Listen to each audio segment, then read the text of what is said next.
Hello guys, in this video I'll show you how to turning off Snapchat location. Okay, let's go for it.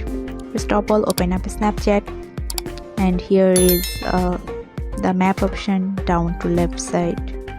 Tap on here and this is your location, of course. So now tap on top right settings option.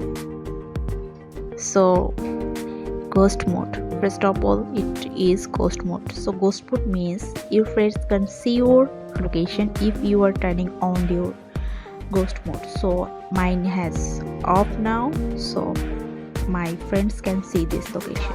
So if you want to see your location to a friend or share to them, then just turn off this. Okay, that was all for today.